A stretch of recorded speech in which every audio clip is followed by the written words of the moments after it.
YouTube के इस channel में आपका स्वागत है। जैसा कि आप लोग देख रहे हैं यहाँ पे हम लोग आज जानेंगे पादप हार्मोन्स की।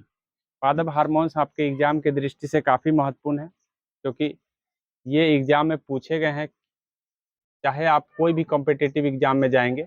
अभी हम फिलहाल बीपीएससी और बीएसएससी के लेकर के बता रहे हैं, लेकिन जनरली ये रेलवे या एनी कोई कॉम्पिटिटिव एग्जाम में आपके लिए कारगर है। इसीलिए हमें पादप हार्मोन्स के साथ साथ पादप से जुड़ी और भी कई तथ्य को जानना है।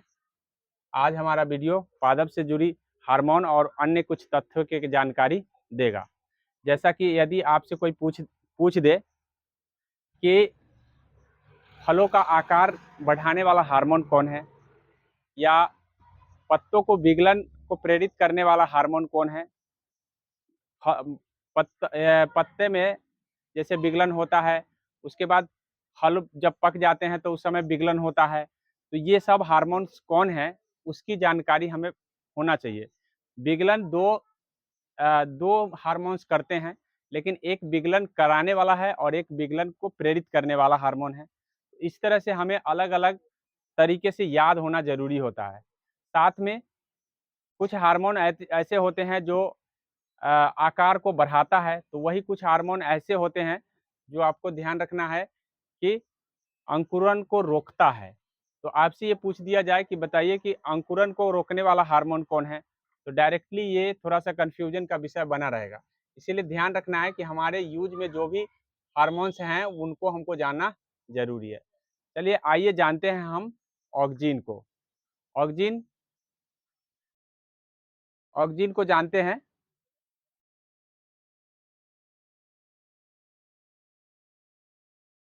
ऑक्जीन जो है, आपको ध्यान रखना है कि खोजकर्ता का नाम आपसे पूछा जाएगा तो डार्विन को याद रखेंगे। डार्विन, ये डार्विन है जिसने इस ऑक्सीन का खोज किया है, और यह वृद्धि नियंत्रक हार्मोन है। तो आपसे ये नहीं पूछेगा कि वृद्धि नियंत्रक हार्मोन कौन है, क्योंकि जनरली ये सभी जानते हैं। आपसे एग्जाम में ये पूछा जाएगा कि बताइए कि फसल को गिरने से रोकने का हार्मोन कौन है, अर्थात कौन गिरने से बचाता है।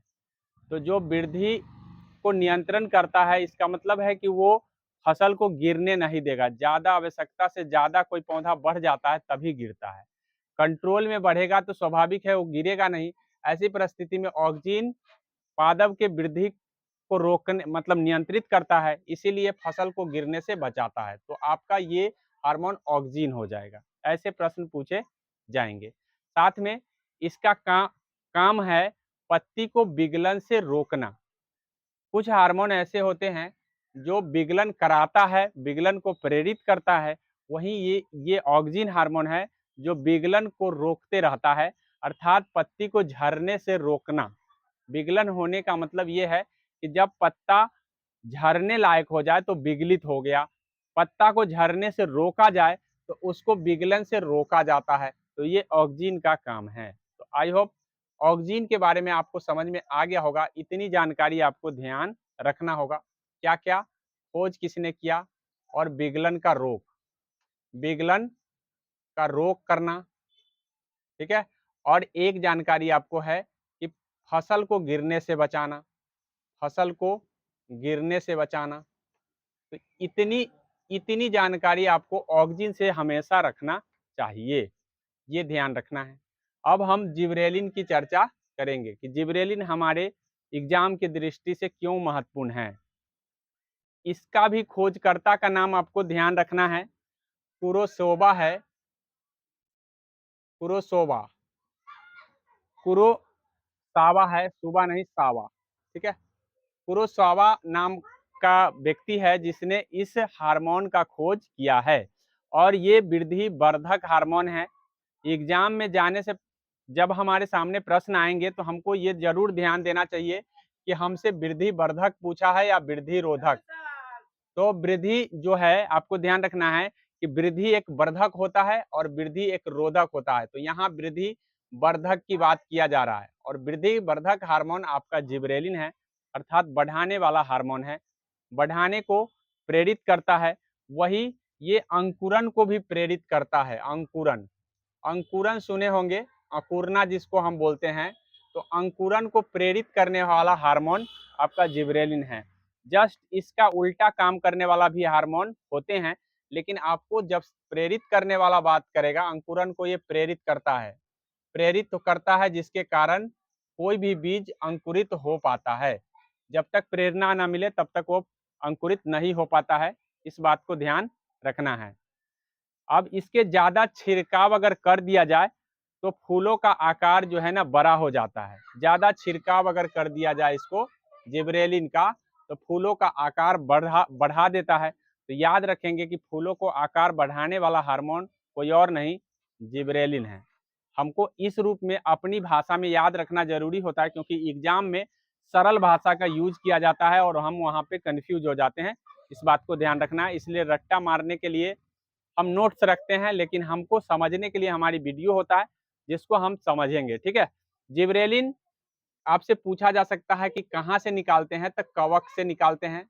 इस बात को ध्यान रखेंगे कि जिब्रेलिन निकालते किससे है, कवक से। ये हार्मोन है जो कवक से भी निकाला जाता है। अब हम अगली हार्मोन एब्सिसिक एसिड की चर्चा करेंगे कि एब्सिसिक एसिड से पहले आपको साइटोकाइनिन है, छूट गया है यहाँ पे। एब्सिसिक एसिड से पहले मैं आपको बता दूं साइटोकाइनिन है। साइटोकाइनिन साइटोकाइनिन की चर्चा पहले करेंगे कि साइटोकाइनिन में क्या होता है। इसका भी खोजकर्ता आपको नाम याद रखना है, मिलर नाम का व्यक्ति ने इसको खोज किया है। मिलर इसकी खोज करता है, इस बातों को ध्यान रखना है।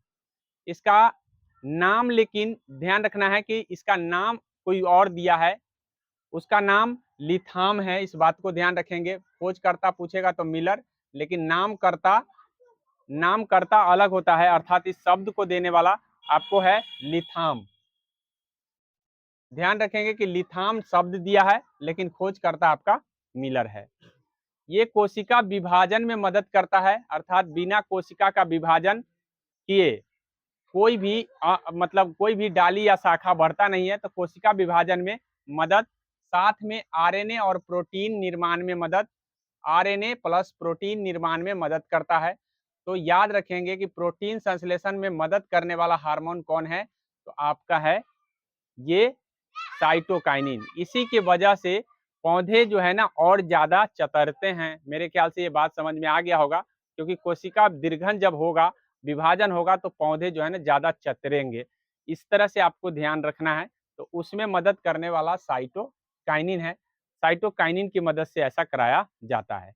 अब इस बात को आप समझ में आ गया होगा। मिलर को याद रखना है, लिथाम को याद रखना है। प्रोटीन और आरएनए संश्लेषण का काम साइटोकाइनिन कर रहा है। अब हम एब्सिसिक एसिड को जानेंगे। एब्सिसिक एसिड की खोजकर्ता का भी नाम आपको ध्यान रखना चाहिए कि इसकी खोजकर्ता कौन है। तो इसके खोजकर्ता वेरिंग है, इस बात को ध्यान रखिएगा। वेरिंग इसका खोज किया है। इस बातों को ध्यान रखते हुए साथ में आपको ये भी ध्यान रखना है कि अभी हम इससे पहले वृद्धि वर्धक की बात किए हैं, अब हम वृद्धि रोधक की बात करेंगे। वृद्धि रोधक का मतलब जस्ट उसका वृद्धि वर्धक का उल्टा हुआ। तो आपको एग्जाम में होशियार होकर रहना चाहिए कि आपसे वृद्धि वर्धक पूछा है या रोधक पूछा है। अर्थात ये जस्ट अभी हमने बताया है कि वृद्धि वर्धक जो हार्मोन है वो कौन है, तो वो आपका जिब्रेलिन्स है। और जिब्रेलिन्स का जस्ट उल्टा कार्य करता है, ये आपका नाम है एब्सिसिक एसिड। इसका नाम क्या है, एब्सिसिक एसिड।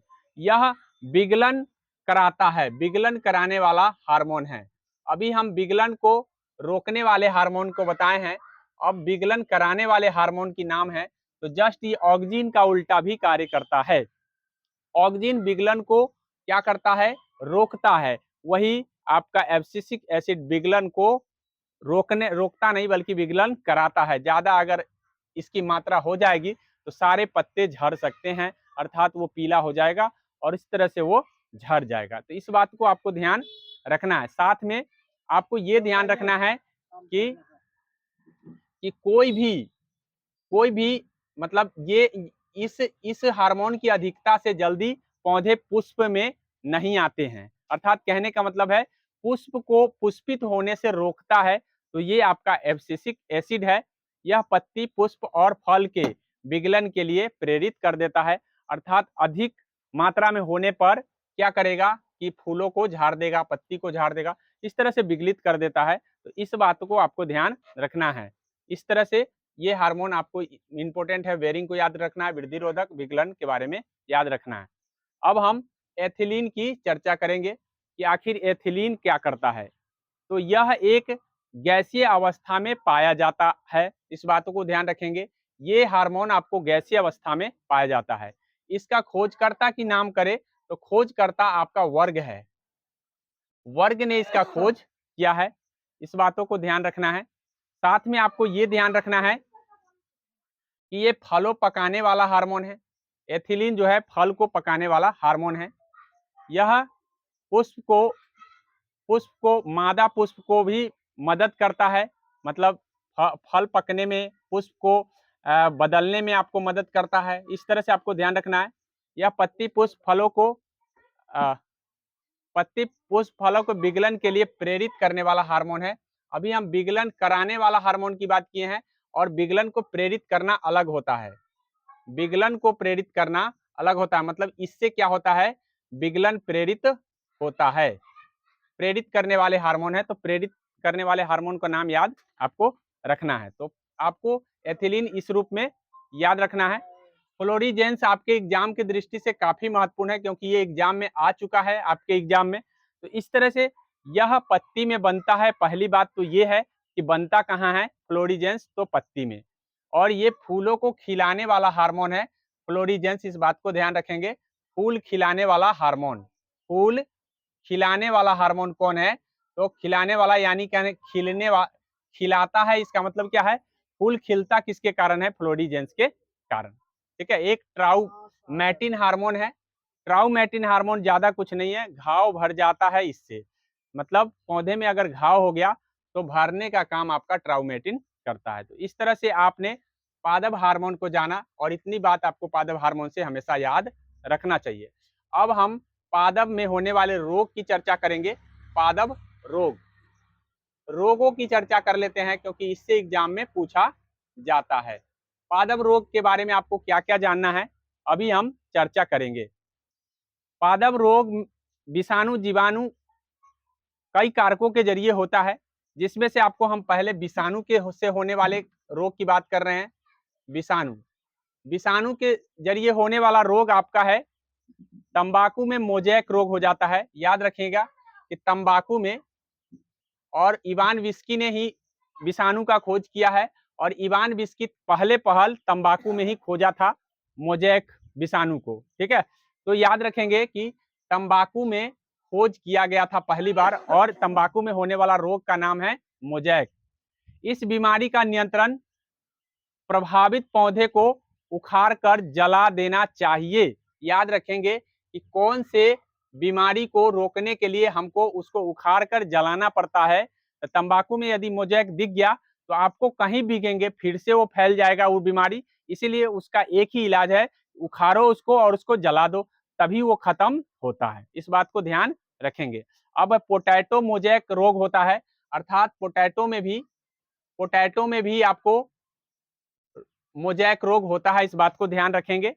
इस बीमारी में पत्ती चितकबरा हो जाता है और पौधे बौना हो जाते हैं।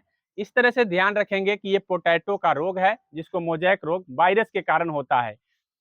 तो पोटैटो मोजैक रोग कहिए, ये मोजैक दोनों में होता है। इस तरह से आपको ध्यान रखना है कि पोटैटो के साथ आपको बंकी टॉप ऑफ बनाना मतलब बनाना का रोग कहिए, जिसको केला कहते हैं। तो बनाना का बंकी टॉप आता है, जो इसी के कारण होता है, अर्थात विषाणु के कारण होता है। तो 3 रोग हमने आपको बताया है, जो काफी आपके एग्जाम की दृष्टि से महत्वपूर्ण है। तंबाकू में मोजैक, पोटैटो में मोजैक, इसमें पत्ती का क्या हो जाता है, चितकबरा और बौनेपन हो जाता है। और बनाना में आपको हो जाता है बंकी टॉप ऑफ बनाना, जिसको कहते हैं, ये विषाणु के कारण होते हैं। अब हम जीवाणु से होने वाले रोग की चर्चा करेंगे। जीवाणु से होने वाले रोग, जीवाणु से होने वाले रोग पादपों में क्या कौन कौन से हो सकते हैं, इस बात को ध्यान रखेंगे। तो सबसे पहला रिंग रोग आता है। रिंग, अर्थात रिंग रोग का मतलब होता है कि वो इस आकृति का रोग होगा, मतलब रिंग की तरह दिखेगा, उसको हम रिंग रोग के नाम से जानते हैं। यह ज्यादातर आलुओं में देखने को मिलता है। स्यूडोमोनास जीवाणु के कारण होता है। जीवाणु का नाम कभी कभी पूछ दिया जाता है, तो स्यूडोमोनास याद रखेंगे। स्यूडोमोनास जीवाणु के कारण रिंग रोग हो जाता है आलुओं में। किसमें होता है? आलू में। इस बात को ध्यान रखेंगे कि स्यूडोमोनास जीवाणु के कारण आलू में होने वाला रिंग रोग है।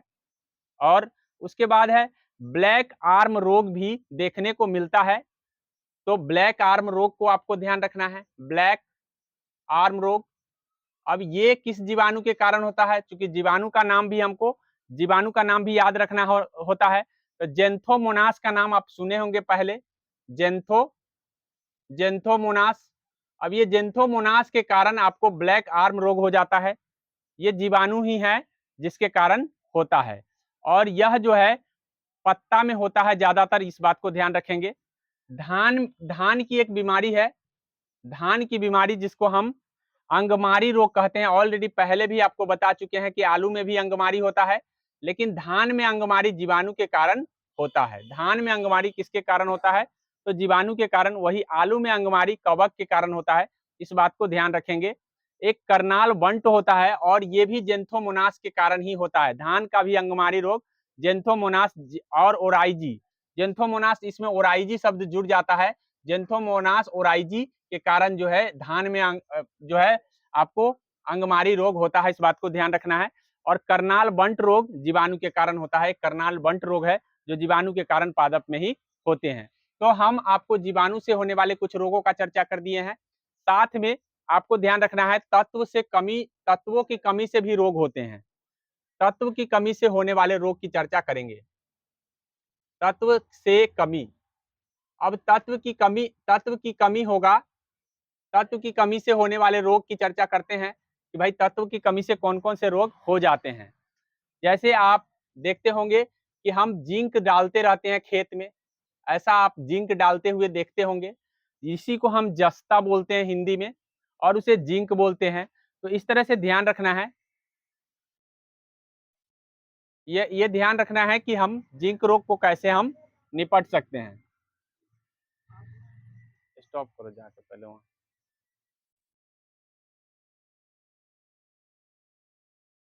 जस्ता की कमी से होने वाले रोग को जान लेते हैं, जिसको हम जिंक बोलते हैं।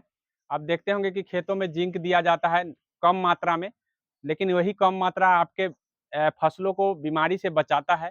तो इस तरह से जस्ता की कमी से आम आम में याद रखिएगा, आम में और बैगन में एक रोग होता है जिसको हम लिटिल लीफ कहते हैं। Little leaf, little leaf. ये लिटिल लीफ आपको ध्यान रखना है, जस्ता की कमी से होता है। किसमें होता है? आम में भी हो जाता है और बैगन में भी हो जाता है। तो जिंक मिलना जरूरी होगा। ऐसे जनरली आप फसल में भी देखते होंगे जिंक डालते हुए। तो इसकी कमी से आपको ये लिटिल लीफ रोग हो जाता है। तांबा, आपको ध्यान रखना है, कॉपर की कमी से भी रोग होते हैं जिसको हम तांबा बोलते हैं। तांबा की कमी से कुछ रोग होते हैं। नींबू में डाई बैक रोग और लिटिल लीफ। अगर नींबू की बात करें तो नींबू में आपको ध्यान रखना है, तांबा की कमी से डाईबैक रोग होता है। डाईबैक और लिटिल लीफ भी होता है, लिटिल लीफ। तो याद रखिएगा कि अगर आपसे बैगन का पूछेगा तो ये जस्ता की कमी से होता है। आम का पूछेगा तो जस्ता की कमी से होता है, लेकिन जैसे ही नींबू का पूछ देगा तो तांबा की कमी से होता है। इस बात को ध्यान रखेंगे। लिटिल लीफ यहाँ भी होता है, आंवला में भी होते हैं। इस बातों को ध्यान रखेंगे, जो नींबू में होता है वही आंवला में भी देखने को मिलता है। बोरान की कमी से आपको हो जाता है रोग, बोरान की कमी से। तो बोरान की कमी से आपको ध्यान रखना है कि कौन कौन से रोग हो सकते हैं, किसमें हो जाता है। तो ज्यादातर फूलगोभी में होता है बोरान की कमी से ब्राउनी रोग। आंवला में निक्रोसिया रोग हो जाएगा बोरान की कमी से। इस बातों को ध्यान रखना है। मैग्नीज की कमी से हो जाता है एमएन जिसको कहते हैं, मैग्नीज की कमी से भी ये रोग होते हैं। मटर में मार्स रोग आपने सुना होगा, मटर में मार्स रोग। तो सब म है, यहाँ भी मैग्नीज म, यहाँ भी म, यहाँ भी मार्स, सब में म आ रहा है। तो इस तरह से याद रख सकते हैं कि भाई मटर में मार्स रोग किसके मैग्नीज की कमी से होता है। शलजम में वाटर कोर रोग हो जाता है, वाटर कोर रोग शलजम में होता है। तो शलजम का याद रखना है कि शलजम में वाटर कोर रोग किसकी कमी से हो जा रहा है, मैग्नीज की कमी से हो जा रहा है। पोटेशियम के कमी से लीची में रोग होता है, जैसे पत्ता में जलन आ जाना, पत्ता सूखा जला टाइप का हो जाता है, तो वो लीची में होता है पोटेशियम की कमी से। जस्ता की कमी से और भी कई रोग होते हैं जो हम अभी आपको बताएंगे। जस्ता की कमी से सिर्फ बैगन और आलू में नहीं बल्कि धान में भी होता है। जिंक की कमी से, जिंक की कमी से आपको धान में और रोग होते हैं। और आपको ध्यान रखना है कि धान में कौन से रोग होते हैं जिंक की कमी से, तो खैरा रोग होता है। खैरा खैरा रोग आप सुने होंगे, ये खैरा रोग जिंक की कमी से हो जाता है धान में। ठीक है। मक्का में व्हाइट बर्ड रोग हो जाता है जिंक की कमी से। व्हाइट बर्ड, व्हाइट बर्ड का मतलब होता है उजला उजला सा होने लग जाता है मक्का में, तो समझिए कि वो व्हाइट बर्ड रोग है जो कि आपकी फसल को बर्बाद कर सकता है। और वो किस कारण से होता है, जिंक की कमी से। इसीलिए हमको फसल में बुआई के समय ही जिंक डाला जाता है। जिंक डालना जरूरी होता है, नहीं तो वो आगे चल करके वो रोग पैदा कर सकता है। कौन सा रोग पैदा करेगा, तो व्हाइट बर्ड रोग मक्का में पैदा कर देता है, वही धान में खैरा रोग पैदा हो जाता है। तो इस तरह से आपको ध्यान रखना है। ऑक्सीजन की कमी से होने वाले रोग आपको ध्यान रखना है। O2 की कमी से भी रोग हो जाते हैं कभी कभी, ये ज्यादातर आलू में देखने को मिलता है। आलू में ऑक्सीजन की कमी से हो जाता है, इसीलिए समय पर पानी देना जरूरी होता है, क्योंकि ऑक्सीजन जो है ना वहीं से पानी से ही लेता है। ऐसी परिस्थिति में समय पर अगर पानी नहीं पड़ा तो O2 जो है, O2 की कमी से आलू में ब्लैक हार्ट रोग हो जाएगा। ब्लैक हार्ट रोग, ब्लैक हार्ट रोग हो जाएगा, इस बात को ध्यान रखेगा। ये किसकी कमी से हो जाएगा, तो ऑक्सीजन की कमी से। किसकी कमी से, तो ऑक्सीजन भी काफी महत्वपूर्ण है आलूओं के लिए। और उसके बाद कैल्शियम की कमी से गाजर में हो जाता है रोग। ठीक है, सीए की कमी से गाजर में होगा रोग, याद रखेंगे। गाजर में कौन सा रोग होता है, तो गाजर में हो जाता है स्पॉट रोग होता है, इस बात को ध्यान रखिएगा। स्पॉट रोग गाजर में होता है और ये कैल्शियम की कमी से होता है। तो इन बातों को आपको ध्यान रखना है। ये सारी जानकारियां आपको 100% ध्यान रखने की जरूरत है, क्योंकि एग्जाम में यही छोटी छोटी चीज पूछे जाएंगे जो आप मिस कर सकते हैं। तो बार बार देख करके इसको याद कीजिए। ऐसे हम और भी और भी कुछ तथ्य हैं जो 2 मिनट बताना चाहेंगे। कुछ पादप से जुड़ी अन्य कुछ तथ्य हैं जिनको हम बताना चाहेंगे थोड़ा सा, बस। अब उसके बाद हम क्लास को एंड करेंगे। तो पहला तथ्य आप जान लीजिए। पहला तथ्य, लौंग जो है ना फूल की कली से प्राप्त होता है। ऐसा पूछा जाता है कि लौंग को प्राप्त कहाँ से करते हैं, तो फूल की कली से। केसर जो है ना, केसर मसाला पौधे के वर्तिकाग्र से प्राप्त करते हैं। तो वर्तिकाग्र हम पीछे भी बता दिए कि वर्तिकाग्र क्या है, ये मादा का जनन अंग का भाग है। मादा पुष्प का जनन अंग भाग जो हम वर्तिकाग्र बोले थे, ठीक है, जयांग का भाग है। तो ये वर्तिकाग्र से केसर मसाला प्राप्त होता है। डायरेक्टली आपसे पूछ दिया जाएगा केसर मसाला भाग है, तो फूल फूल का भाग है, तना का भाग है, जड़ का भाग है, ऐसे करके ऑप्शन में आएंगे वर्तिकाग्र का भाग है। तो ये ध्यान रखिएगा। और उसके बाद आपसे पूछा जा सकता है कि हीरोइन जो है अफीम के पोस्ता से प्राप्त होते हैं, वही एजोला फर्न का प्रयोग उर्वरक में होता है। तो ये एक महत्वपूर्ण तथ्य था जो हम आपको बताए हैं। इस बातों को हमेशा याद रखिएगा। पहला मैंने बताया है कि लौंग फूल की कली, केसर मसाला वर्तिकाग्र, हेरोइन अफीम पोस्ता से प्राप्त होता है, और एजोला फर्न का प्रयोग उर्वरक बनाने में होता है। तो इस तरह से ये सारी जानकारी आपको हम बता दिए हैं। हम अगली जानकारी फिर अगले वीडियो में लेके आएंगे। वीडियो अच्छा लगे तो लाइक और सब्सक्राइब जरूर कर ले। वीडियो को आगे बढ़ाने का प्रयास करें। धन्यवाद।